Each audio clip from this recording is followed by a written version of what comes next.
Welcome to Unmuted Nation, and welcome back to day 2 of Black Woman Hear Me. Okay, so if you are just tuning in to the nation for the first time, we are here every day in the BossFM Radio app. You can download it from your app store. We're live at 1 p.m. Eastern, 10 a.m.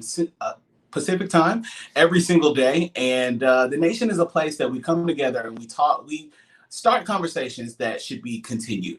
And so when you come to the nation on day 1, you may be visiting, but the next day you're a part of the nation. And we kicked off the Black Woman Hear Me series yesterday. And Courtney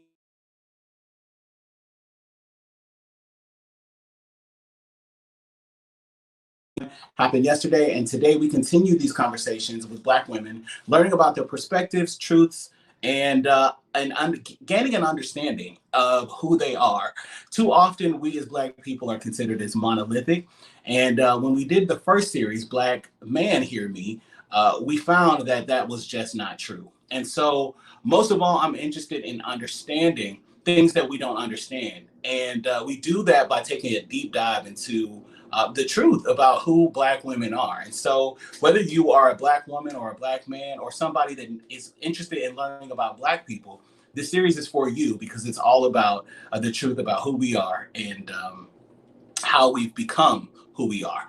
And so without delaying that, today the format's going to be a little bit different. I have 3 phenomenal women joining me. And after I talk to each of them individually, we'll have a collective conversation. And so tell somebody you know to tune in, share this. Of course, if you miss any part, it will be available in the BossFM Radio app and also available for you to watch at any time once the series is complete. All right, so that app is in your app store. Make sure if you want to take part in the conversation, it's happening live on Twitter right now. Use the hashtag BWHM. Okay, without further ado, Dr. Kanene Ubesie is joining me, and Dr. Ubesie, welcome to Unmuted Nation. Hi guys, how are you? Hey, how are you? I'm well. I'm doing great. I'm highly favored. Well, thank you. I'm glad you're well, and I'm well, and hopefully this conversation will go well. I don't have any doubts that it will. First and foremost, thank you for joining the series. We couldn't do this without you deciding to be a part of it, and so thank you so much for doing that. And before we jump into everything, I always like to do like a deep dive. And so if you want to just tell me just a little bit about where you're from, where you grew up, and what you're doing now, we'll start there and keep it moving. Well, I would first like to say that I am a child of God. I was born and raised in H-Town, Houston, Texas. Big ups to all my H-Town, Houston folks. I was born to 2 wonderful Nigerian parents who came to the United States at the young ages of 19 and 22 to shoot for the American dream. So I'm first generation Nigerian. I lived in Texas most of my life. I went to college at UT Austin, and I went to medical school in San Antonio, and then I did all my training in surgery in Virginia. I am fellowship trained in burn surgery and wounds. I'm also fellowship trained in surgical critical care, but my base training is general surgery. I practiced as a general surgeon in Dallas, Texas for a couple of years, and then I found my love in trauma surgery, and now I'm an acute care surgeon. What that means is that I do a whole genre of specialties within the field of surgery. I do trauma, which is anything that acutely injures the body. I'm a trauma surgeon, true at heart. And I do general surgery, run-of-the-mill general surgery, removing gallbladders, removing appendices, removing hernias, fixing hernias. And I'm also a critical care surgeon. So anybody that gets fairly sick and is a high threat to life, I take care of them as well. And then if you have burns, if you have chronic wounds, I'm your girl. Wow. What a background. And I'm grateful to talk to you today. And then thanks for taking the time from your busy schedule just to kind of participate in this. As a first generation, and I don't think as part of the series, we haven't talked to any first generation Americans yet. Oh, wow. My first question for you is, because this question is an integral part of the conversation. And so as a first generation American, the foundations are are probably very like culturally rooted. And when you well, my first question for you is, when you came, well, when was the first time that you realized or recognized that you were in fact not just a first generation American or someone with Nigerian parents, but actually a Black woman in America? That's interesting you say that. I mean, I always knew I was a first generation child, Nigerian American, because my parents were rooted in strong faith, success, intelligence, and just going after what you want. I mean, they're true Nigerians, and their support and their encouragement got me to where I am today. But I actually didn't realize that I was really Black until I was in medical school. And I was actually racially targeted from one of my classmates who was a Caucasian female. And that was that was back in 2006. And that was truly, I realized, oh my gosh, I'm Black and my skin color actually matters how people treat me. And it's even worse in the medical field. My parents always taught me and raised me to see everyone as an equal. Everyone is your equal. Doesn't matter what color they are, doesn't matter what background they are. They're human beings. They still bleed the same color that you do. So you respect everybody and you honor everybody. So that's how I was raised. Gotcha. And it wasn't until I was into the society of the world that I realized, not everybody thinks like that. Yeah, so it didn't really happen until you were integrated. And so it didn't happen for you until you got into medical school. Mm-hmm. And when it first happened, how did you react to that? Like what was if you don't mind talking about the situation of, or what happened that caused you to like take a step back and say, now, wait a minute. My Black is right here. What's going on? It's a little different. Well, so I would like, before I go into that, I would like to say, when you can really tell the story without being emotionally affected by it or without crying about it, that's when you know you're over it. And it took me a while to be able to express and verbalize how I felt and how the situation affected me physically, emotionally, mentally. So today I'm strong enough and I've gotten through that obstacle to be able to share that story with everyone. At the time I was devastated. I could not believe, it just didn't make sense. I was just like, how can someone judge me just because I'm a different skin color than them? We read the same books, we think the same way, we speak the same way, but because I'm darker than this person, I'm the guilty one. That just went over my head. And my dad, and my mom really tried to shield me from those emotions and those experiences, but they couldn't shield me from this. And they were devastated that I was devastated, because they were just like, we're sorry, this is the world. And, we're here for you. We're going to support you. We're going to be behind you. Even my siblings and, my parents was just like, this is how the world is. But I was truly devastated. Sure. Did you feel like shielded is a good way to describe what happens to a lot of people. And the shell shock happens too often for people when they become adults. Do you feel like without the shielding, things would have been a little different, or you would have perceived that first experience any differently? I think I would have mentally and emotionally handled it differently. I'm not sure if I could have prevented the situation, because I was not at fault. But I think that how I responded to the situation might have been a little bit better, I would say. Sure. So I think it's really interesting to hear that. Some of my closest friends are first generation Americans, and they describe some of the same experiences and shock at that when that first experience happens.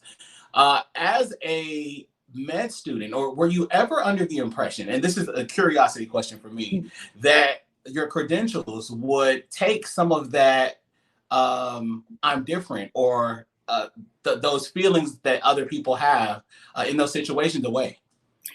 Actually, I didn't even consider that. And actually my credentials, being a physician and being at a higher level profession, actually enunciates or accentuates those racial disparities. Sure. The higher you get into the professional field, the more of racial disparities that you actually see, which is astounding. I'm extremely curious about some of your experience as a practicing physician And we'll get into this a little further in the conversation. Have you ever experienced opposition while doing your job? Like for someone not wanting to interact with you because you were a Black woman, or not trusting your opinion, or not even believing your credentials or qualifications. Have you experienced that? Oh yes, every day. And this is an ongoing thing. And actually, as we get into the current climate, it's getting worse. I've had patients tell me, I don't want to be seen by the N-word. I've had patients look at me, I'm a Black female physician and I look younger than my age. So I've had a lot of patients distrust me off the bat. As soon as I walk into the room, they're just like, you can't be the doctor.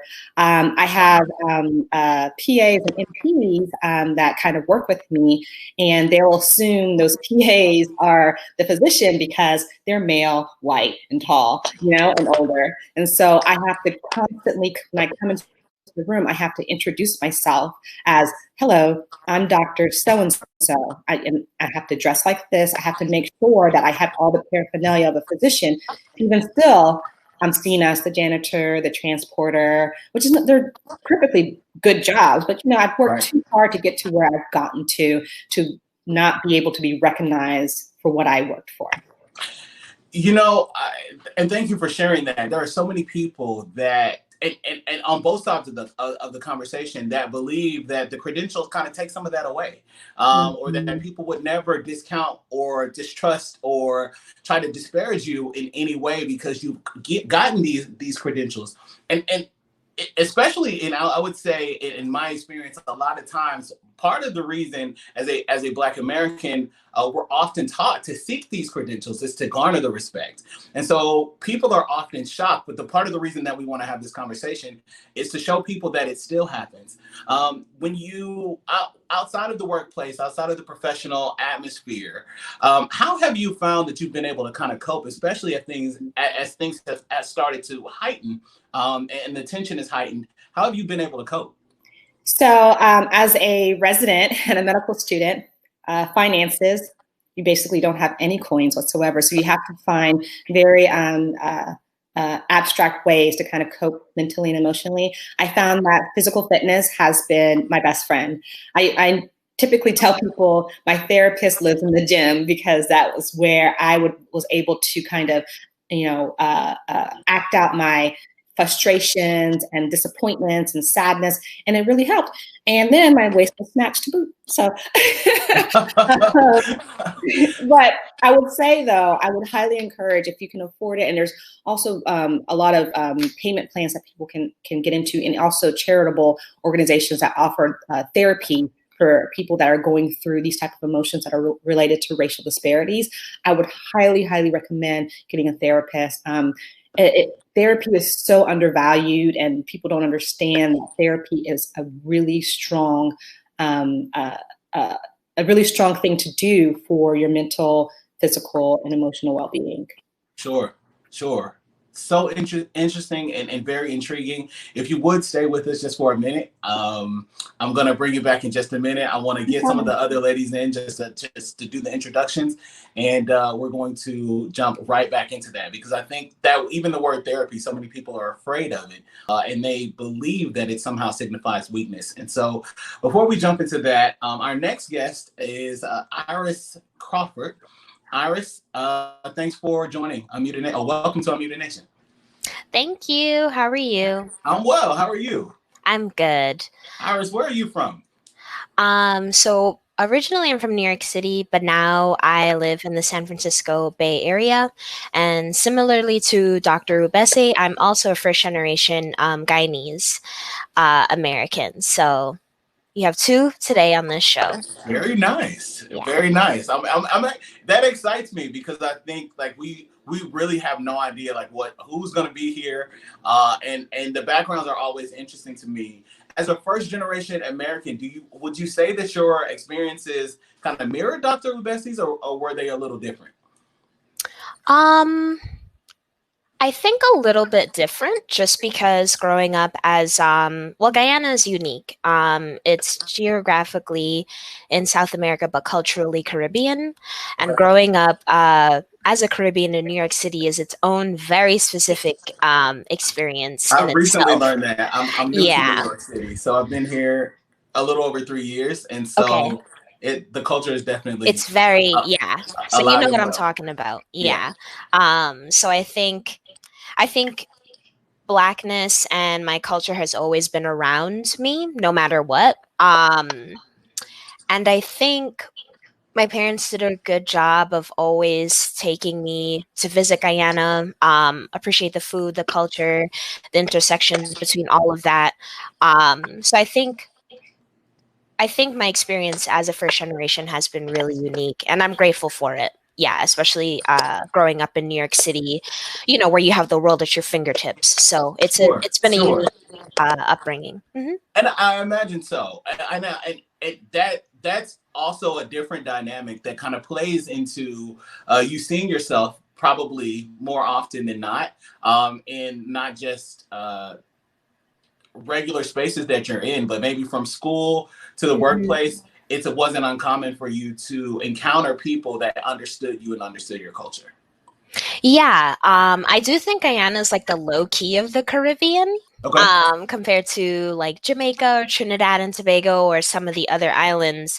But my elementary and middle school was heavily black. We had a mix of cultures, people from all across the Caribbean, Haiti, and so forth. My high school was pretty good in terms of diversity, but it wasn't that diverse in terms of black people. Sure. And then college at Syracuse, the diversity was yeah. So, but I think again, like having the experience of being like rooted in my own culture, it was never an issue for me in terms of like understanding who I am and where my place here in society as a black woman. So. Okay. So I want to talk a little bit about reception because I think it's good that you felt comfortable and that you felt accepted in this place. Do you feel, or and a question that I like to ask anyone, whether they are descendants of slaves in America or a first generation American, is there a time that you have felt the systemic oppression towards black and brown bodies in this country in your own life? Hmm. Yeah, I mean, I could definitely say, like, for example, unfortunately, I'm trying to think back to a specific instance. Um, that's like a tough thing. Yeah, no, I'm thinking of. So I was able to go to university on a scholarship through poetry, Okay. and a lot of the students of color at Syracuse were like either posse scholars or something of the kind.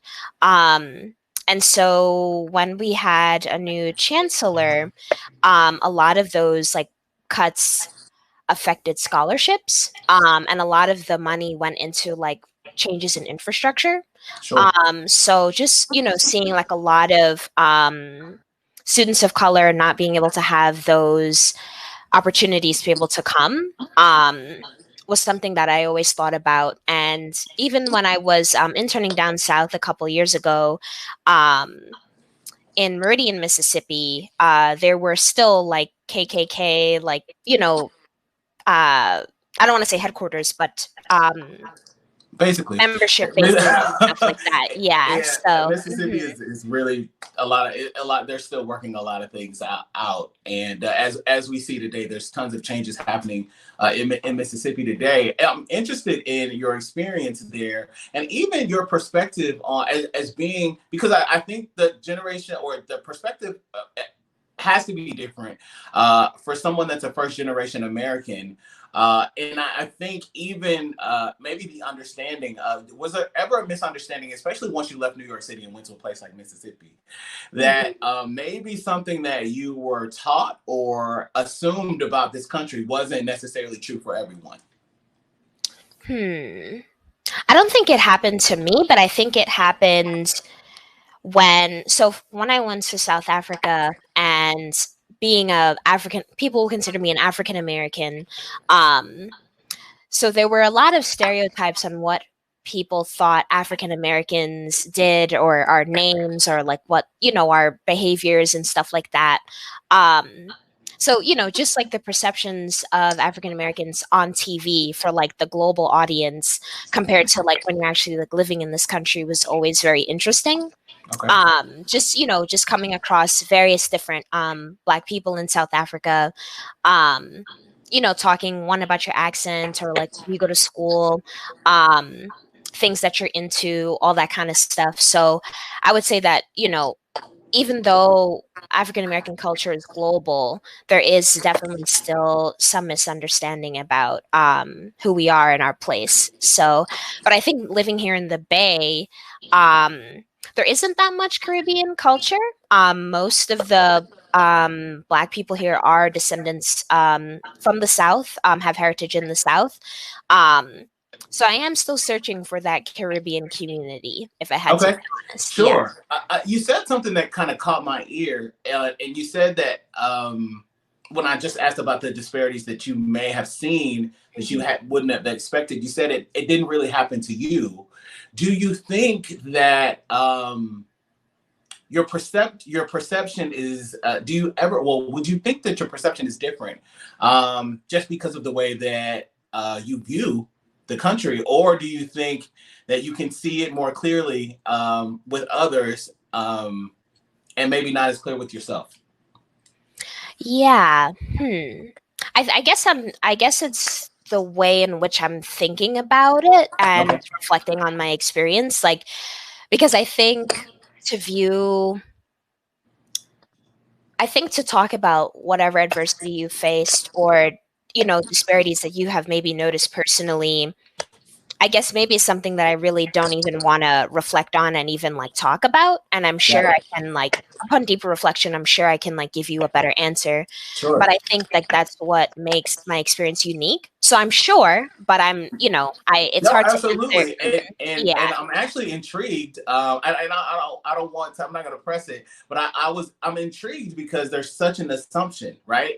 All the time people feel like if you speak on a certain issue, maybe you're speaking based on something that didn't happen to you, or something that you were expecting to happen. And people find themselves in like really, really interesting situations. And so for you to say that I've seen it, it hadn't happened to me, sometimes that's just a result of you saying to yourself, like, this is not going to happen to me. And I think, and I wanted to know your thoughts on it, because it's interesting. There's a lot of people that may disagree with your own perspective about yourself, which is, I think, us having the conversation is really, really helpful. Iris, I'm so happy that you're here. And if you would just stick with me, I got one more lady that I want to bring to the table, and we want to get talking with her, and then we're all going to have one big conversation.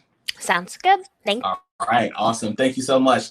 And finally, I have, and I hope I don't butcher this. And if I do, ma'am, please correct me. Tighisti. Am I close? Yeah, you're very close. I'm close. All right. I was trying to make it happen.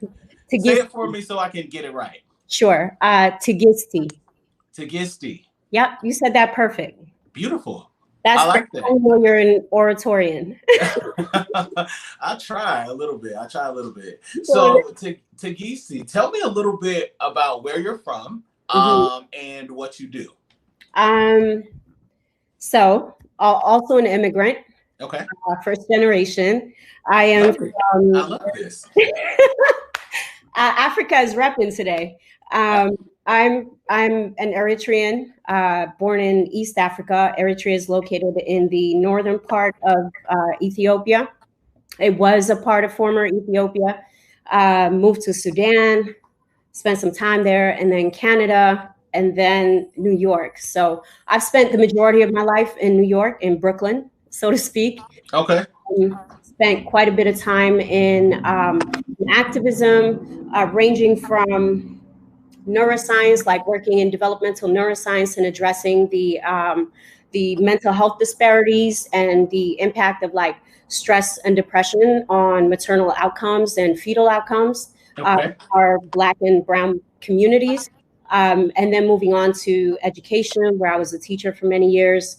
And then now I'm working as a neuropedagogy specialist. So basically, I train teachers and staff in schools about the impact of trauma, emotional trauma, and the way that it impacts Black and Latinx communities, specifically generational trauma and how the brain behaves in regards to that, and the best methods in reaching students for best outcomes. So that's what I do now.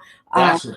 Also a creative writer, a poet, and put out a book last year called Love in the Time of Polaroids, dealing with intersectionality and the issues of immigration, Black women, Blackness, sexuality, and Black family. I love it. I love it. Thank you. Thank you so much. I heard Brooklyn and I was like, you know, I moved to, I'm new to Brooklyn, kind of, I guess. You can't read. Where you from? You either get it or you don't. I'm in Brooklyn now, but yeah, I moved here. I'm from Atlanta. Nice. Okay, what part of Brooklyn you in? I gotta come. Bed-Stuy. Oh, you're not far. You right where I work. Okay. All right. We'll connect. All right. So thanks for that background, and I'm going to start with the first question for you. I anticipate the answer being a little different, but being a first-generation American, growing up in New York City, is amazing. I wish. When was the first time that you knew that you were indeed a Black woman? I was born a Black woman. I always knew. I always knew I was Black.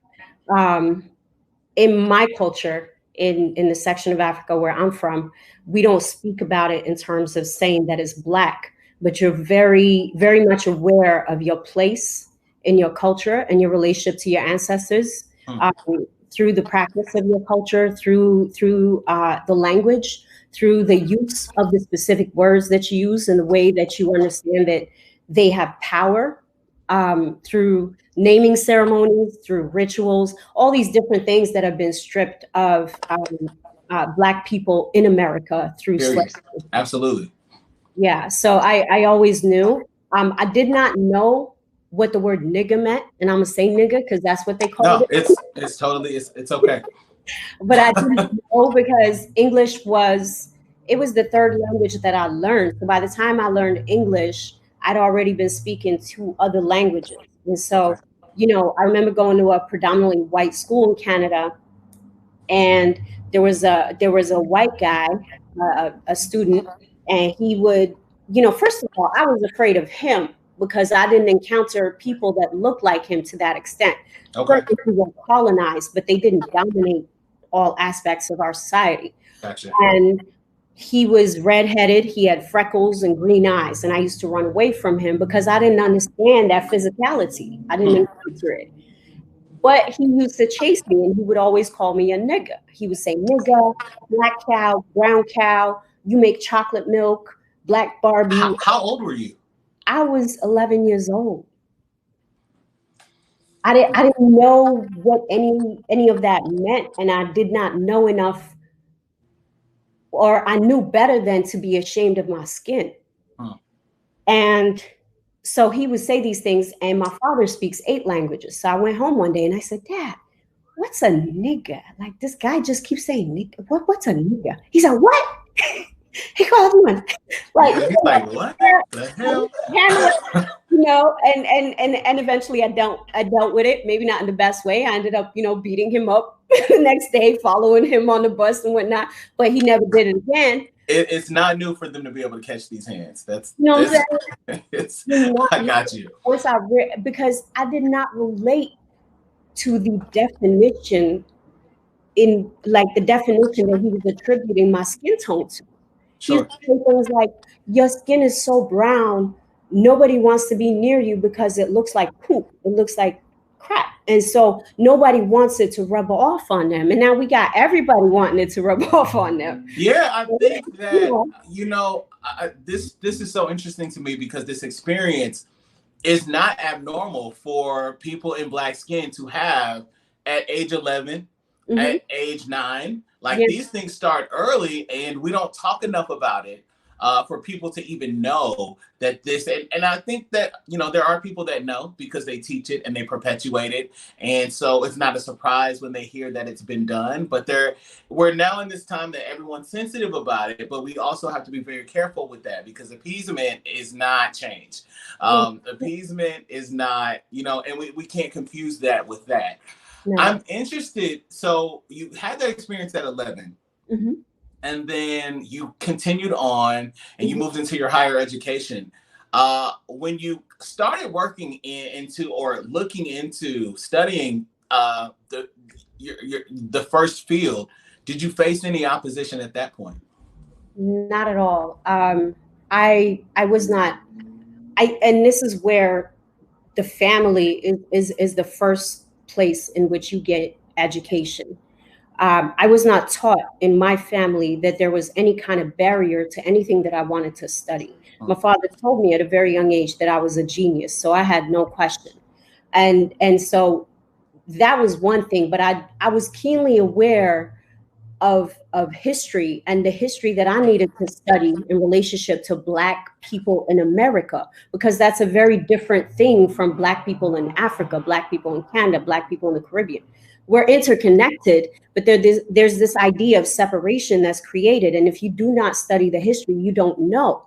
Sure. And so I wanted to study the history because that history was not brought into, so my major is psychology, that history is not brought into the psychology. So we're looking at research studies that are done on, you know, that are speaking from a white perspective. Wow. We don't know what the Black perspective is. You know, I never thought about it, or I have never thought that deep into it, right? So we know that our history is left out of so many things. And so we kind of focus on that from a truly historical standpoint. But when you talk about psychological history and how the differences, and then you're taught it one way, I can't imagine how do you even respond to that? Like, are you? Well, you're naturally, I mean, initially I'm confused. I don't understand why, you know, we're talking about all of these research studies or these ideas, but these ideas are being used to push a white consensus, a white way of behaving. And so if you behave differently, then, you know, there's something wrong with you. But have we studied the disparities in our community? Have we studied the disparities in the allocation of resources? Have we studied the trauma and the impact of slavery? Have we studied inferior schooling? And the truth is, they're not going to study that for us. We have to do it for ourselves, and we can't wait for them. Just like history is written and impacted by the people who write it. And so therefore it's their perspective, and we take that for their word. But until we start writing our own history and doing our own research studies, so that's why I was compelled to go into developmental neuroscience, and I worked at Columbia, and I published a few studies. I am not a doctorate, but I worked with some leading doctorates on the impact on minority communities, on the indigenous people, on Black and brown communities in New York. But that's how I dealt with that frustration. And if you seek it out, you can find it. There are pockets, but it's nowhere near where it needs to be. Got it. Riveting. Like, really, meeting you is just, it's very stimulating. And so thank you so much for joining the conversation. We're gonna Tighisti. Stay with me, okay? Stay with me. So we're gonna lay right here, right? We're gonna bring all the ladies together, and we're gonna start to have some conversation, just literally about the truth about the differences and the collectiveness of us all, right? We are often looped together, and you hear things like the Black agenda, and, you know, like, who first of all designated that there was just one, and that we all ascribe to the same one, right? Like, why is it just the Black agenda? And there's so many other things that it's just like, Black people do this, Black people do this. And I said this yesterday. It's something that I say anytime I'm working with younger people, and I've even said it to colleagues. When you are Black and you do something, I believe that now Black people do it. because people, especially kids, that talk a certain way or present a certain way or interested in certain things, they hear, especially in this country, oh, Black people don't do that, and Black people don't do that. And I think that's something that we just got to cut, because it's taking away from the greatness that we are. I'm thrilled that you guys decided to participate today. And the first question that I'm going to ask you is probably going to be a different answer from everyone. And I want to know, just from your standpoint, you don't have to kind of speculate what anyone else thinks. And it's a serious question, I think, that we can kind of dive into, because people have so many of them. And I'll start with you, Iris. What do you think the most common, and I'm not really talking stereotypes, but I was just mentioning, people say things like Black people don't do this, Black people don't do this. What do you think, from your experience, is one of the largest misconceptions people have about Black women? I would say that we are always expected to be strong, to be self-resilient, that we can't be vulnerable.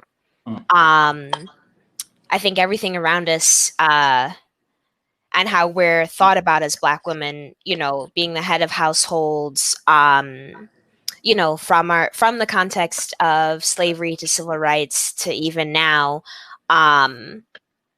that's what I would probably say is the biggest misconception. Just Black women always expecting to hold their own all the time. Yeah. Okay. Wow. Thank you. Dr. Ubesie. Right. Same question. Hey. So one of the phrases that I kind of would like to put to rest is that Black women are always the last to be chosen. That is not true. Black women are thriving.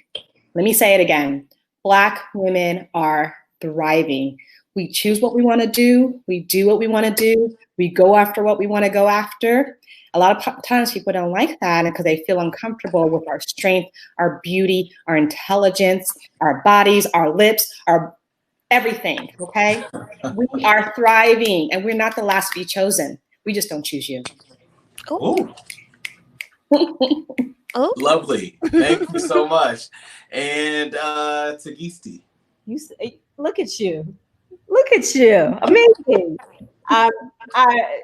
One thing that stands out to me is the idea that Black women are angry or bitter, which is not the case. But for whatever reason, there's this expectation that if we speak our minds, all of a sudden it's anger and it's aggression. And then, when society wants to like hypersexualize us, then we're no longer the angry women. And so that's definitely something that I think people should consider. And I think giving voice to Black women as much as possible can remove that element of thinking that we're angry all the time into, I wonder if they're saying something. We are the mothers of civilization. So of course you need to listen. Got it. Well, I think my next question is really just bouncing off of what you said there. What is it like? Because I don't think people will do this unintentionally and just will assume Black women are angry. And so for that reason, just as you said, Dr. Ubesie, they think that you're angry. So they assume that the Black woman was the last one to be chosen because she's too angry to be here. And it all kind of goes together. But how, in the face of that, how do you stand against that? Or how do you, what's typically the response? Or what response, I guess, do you have in the moment?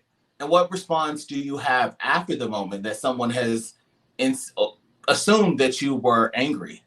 Tighisti. Articulate,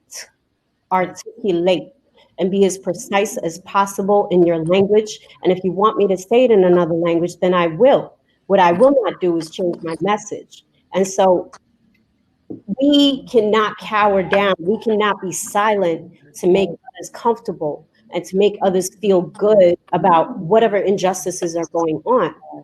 Or to even address the fact that we exist and we deserve pleasure and we deserve joy. And that's not, we shouldn't even have to say that we deserve it. And so I think that when these situations come up, we need to turn that eye inward for other people and inquire, and just be really precise in the ways in which we inquire. Why do you feel that I'm angry? Right. What about me is upsetting you? And that, I think, can build a framework for reflection. Very excellent. I think, and I'm going to switch gears just for a second.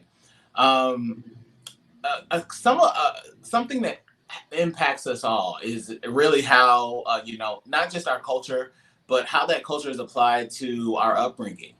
And so in the previous series, one of the recurring themes that I saw in every man that came, like, I think out of maybe 12, I think about 10 of them had the same stance, or they could attest to the fact that they were expected to be an adult before they were ready.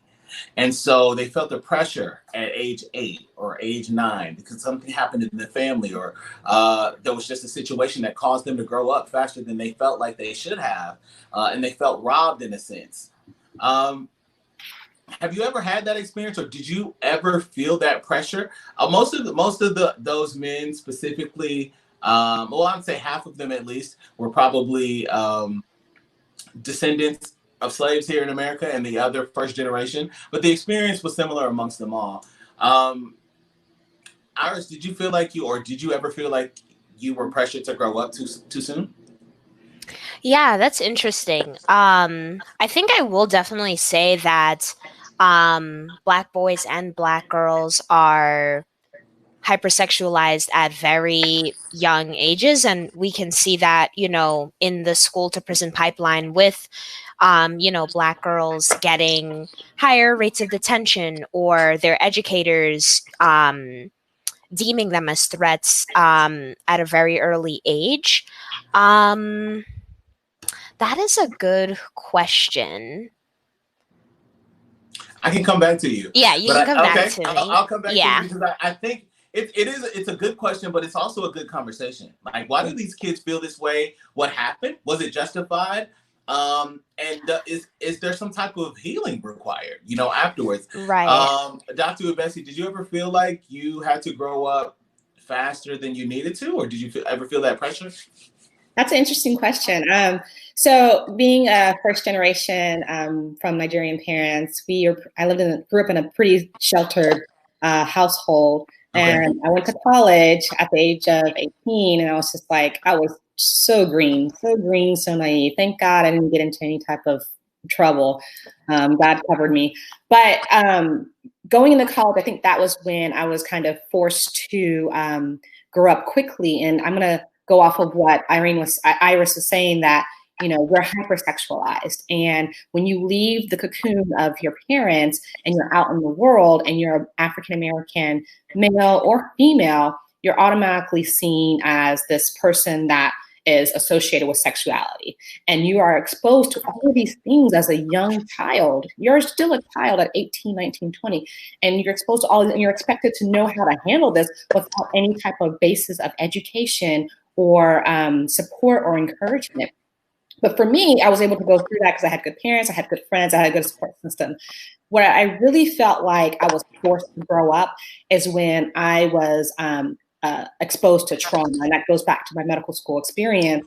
I was exposed to that trauma based on racial disparity. And I think when a lot of young individuals or even adults are first time they're exposed to something that's significantly traumatic to their life, they're forced to go into a mature response. And if they do not get the therapy and the education and the support to work through those feelings and how to navigate that area, they end up having post-traumatic stress syndrome. And what happens is they never mature. They never grow up. They are kind of stuck in that era when they experience that trauma. And I think that's what we're seeing a lot today with Black women and men.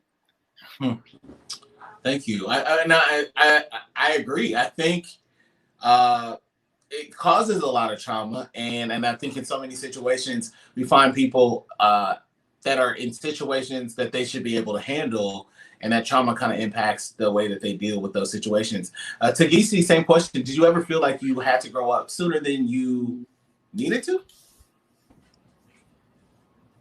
I mean, certainly, I think to be a Black person in America means that you are required to grow up sooner than you need to, because you're constantly bombarded with this imagery of people being shot and killed. You're constantly bombarded with like inefficient housing, inadequate schooling, all of these different aspects that you shouldn't have to think about, but you see it visualized all around you and you see it manifest. And so you do end up thinking about it. And especially when we talk about police brutality and the killings that occur, you know, I work in education and neuropedagogy. A huge part of it is looking at a trauma-informed approach to how we teach students and understanding that. And so, you know, we had the George Floyd situation, and I'm having to talk to eighth graders and just unpack that with them, because they now see themselves in George Floyd. So you don't have a choice. It's just forced upon you. And I think that is the greatest tragedy that we have in our society. And so, like Dr. Ubesie said, I think, you know, trauma, understanding that trauma is not just physical, but also emotional, but also understanding that trauma is not confined to a white definition, because white folks will tell you, oh, I can't go into this grocery store. I'm traumatized by it. I don't really like it. Okay, cool. And there's all these different things that are offered to them to help them deal with perceived trauma.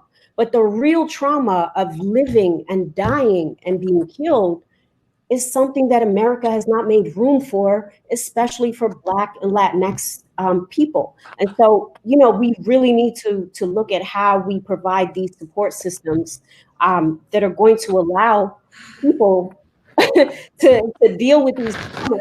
Because the reality is, and from what I know of the brain, and Dr. Ubesie, you can attest to this, is, you know, your amygdala, which is like your survival instinct, the fight, flight, freeze response, that is activated consistently according to what is in your hippocampus, which controls your memory.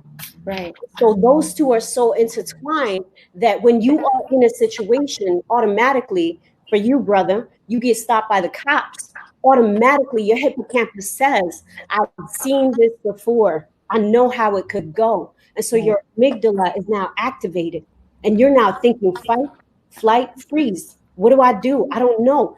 And because of that impact, your executive functioning skills are no longer happening, meaning that your frontal cortex, which is like what helps you make decisions and logical decisions and respond appropriately, it doesn't function as well because you're so wrapped up in surviving. And so the cop may ask you a question and you're not responding properly because you've been traumatized. And now he thinks you're hiding something, and that just escalates. So, you know, this is why trauma-based neuro and trauma-informed approaches to supporting our people are so important, because without it, we have a slew of people that grow up constantly, you know, with their amygdala going like this, like you're in constant danger looking around.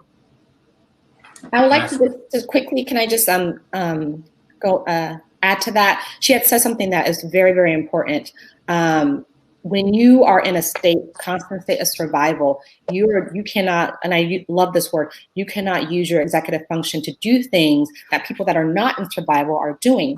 So therefore, if I'm just going to take education, for example, if you are a doctor in training and you are constantly fighting racial disparity, constantly fighting politics based on your color, you're not learning. You are in survival mode. You are trying to just survive. So the brain function that you need to actually learn the information to take care of a human being, you're not learning it. But that's to you. What it looks like on the outside is that you're just not capable of learning. And so there's a lot of Black and brown doctors, lawyers, people in high education that aren't able to get through that threshold because no one understands that they're just trying to survive in life itself. Forget trying to learn X, Y, and Z. They're just trying to keep their head above water because they're being attacked from every single angle because of the color of their skin. Can I just say one thing? It's gonna be like 10 seconds, brother. I just want to let you get it in. I got one more question. All right. All I want to say is this: white people are consistently validated in terms of how they feel.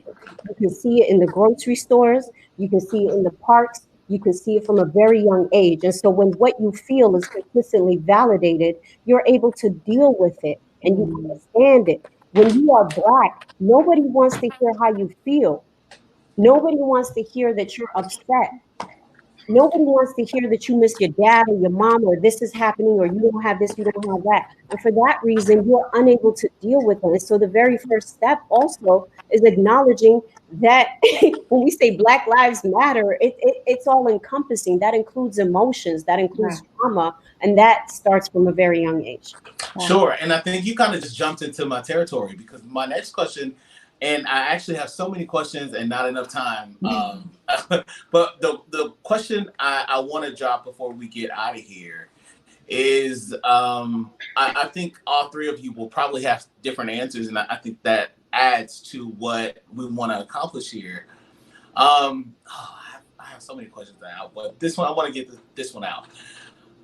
What conversation collectively would you, from your perspective, and this could be from your circle, this could be from, your environment, whatever, what conversations are we not having about Black girls and Black women in our society today? And Iris, we can start with you. If you think there's a conversation missing that we're not having, because we're having lots of conversations, especially in these heightened times right now, right? Where we have demands and they're giving us diversity and inclusion, but we have demands and they're giving us diversity and inclusion. We're not asking for that. We're asking for, whatever. But we're having so many conversations right now, but I do believe that there are some conversations about Black girls that probably need to be had more commonly and more insight. Like, we see conversations about so many other cultures, white people specifically, at the forefront of everything. We kind of know things that are going on with their 8-year-olds, 10-year-olds, 12-year-olds at every angle, every magazine commercial, you see them first, and that's where we are. But there are conversations that are had amongst the collective American community, and then within different culture sets. What conversations do you think are missing amongst both, I think, younger girls and Black women? That's a good question. I would say probably, in my own personal work and experience, I would say just more of a gender perspective in terms of environmental racism, in terms of climate justice. I think that's never talked enough about. Wow, good one. So that's what I would probably say. And just more, now we're seeing more research and studies happening about the effects, the disproportionate effects of COVID-19 on pregnant women, Black women, Hispanic women, how that's affecting us. So I just think more gender-focused conversations on our inequities, climate justice, health, public health, all of that. It's just more of a gender perspective on those inequities. Yeah. Great. I think a great answer, great response, great conversations that need to be had. Dr. Ubesie, same question. Thank you.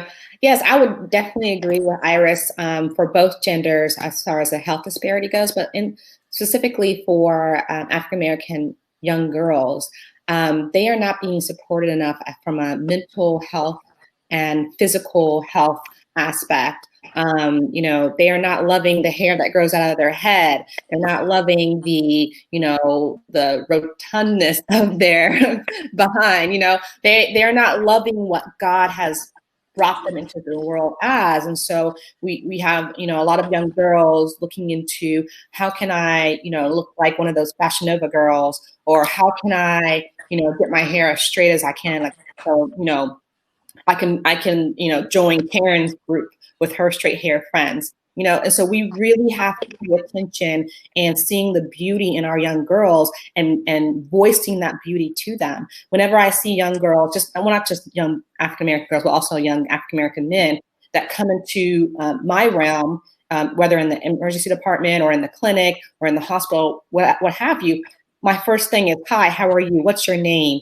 Are you in school? What are you doing in school? And I always end with a positive affirmation, especially with the young girls. I always tell them, you are beautiful. You are going to be successful. I don't care what nobody says. You can do this, that, and the other, and you will succeed. Okay. And so I make a point to do that because young girls, young Black girls don't hear that every day. And they need to. Got you. Thank you so much. Tighisti. Yeah, you got it. You went backwards. No, I got that. Yeah. Good memory. Same question. What conversations need to be had amongst young women or are we not having about younger Black women? What conversation could be happening between or should be happening between Black women right now? Yeah, I agree with my sisters here. And I think they said a lot of what I've often thought about. But I do think that Africa is the seed. I know Africa is the seed. And so a deeper connection to their roots, culturally relevant pedagogy, culturally relevant material that helps them connect to a deeper purpose and a deeper connection with who they are. Because I think that when we go searching for love in ways that are unhealthy for us as young Black women, myself included, it is because we have lost touch with our roots. And so I'm not saying that, it needs to be fists up and afros all the time or anything of that nature, but they need to encounter themselves in what it is that they learn. They need to encounter their ancestors every day that they go to school. And having that connection is a source of empowerment. And the second thing is economic empowerment. Yeah. Don't just say you're giving young girls empowerment because you're now teaching them dance and you're now teaching them TikTok and you're doing this. That's cool. That's great. I'm talking about entrepreneurial empowerment that can last, that can create generational wealth. And so, those two elements, I think, can serve to really build a foundation for the next generation of girls that are coming. Got you. Mm-hmm. Listen, I think all these conversations are amazing. And I have so many questions, and as we continue to have these conversations, and hopefully, we want this conversation to continue. So, not after the show concludes, if you're watching it, listening to it on the podcast, or watching a replay, take this conversation to your text group. I know we're not a lot of virtual interacting right now, but you can have these conversations with each other. And ladies, I hope that you will continue to join us to have these conversations. I've got 30 seconds apiece, but I want you to give words for, or if you have anything that you would tell a Black woman that's embarking on adulthood, words that you feel like she may need to hear just to move forward. And Iris, again, I'll start with you. You're always starting with me. Okay. I would say pick and choose your tribe really wisely. That's what I would say. And also be mindful of your tribe and also your outer circles as well. Pay attention to who you have in those inner circle, outer circle, because they make the difference as well. So, yeah. Good words. Great words. Tighisti. Agitate, as Frederick Douglass put it, agitate, speak your truth. Agitate, agitate, agitate, write, speak, run, dance, yell, scream, speak your truth. Yeah. So dope, so dope. And thank you so much. Dr. Ubesie, words for a young Black woman embarking on adulthood. Hey, little one, you are beautiful, you are intelligent, you are smart. Whatever he said is not true. Whatever they said is not true. Keep fighting, keep speaking, you will win.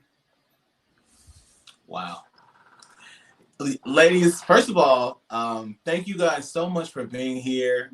Thank you for being raw and truthful and honest and transparent.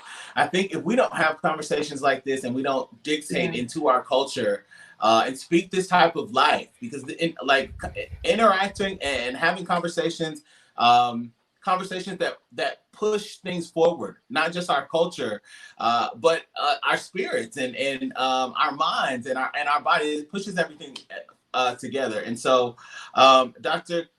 Kanene Ubesie, Yes. Iris Crawford, and Tighisti, Yes. thank you so much for coming to Unmuted Nation. We're going to put all of your contact information out so that people can connect with you. If you have published work, research, or books, if you're working on projects, please share them with us, and we will share them with our community. Cool. Thank you, you. ladies. Thank you. In this forum, we really appreciate that. Thank you so much. Thank you so much for being here. Thank you all. Thank you all three of you. All right. And we're out of time. This is Black Woman Hear Me Part 2, and Day 3 continues tomorrow. So download the BossFM Radio app. Listen to Unmuted Nation weekdays at 1 p.m. All week we'll be here at 7:30 p.m. With phenomenal Black women making a difference, Black women pushing the culture forward.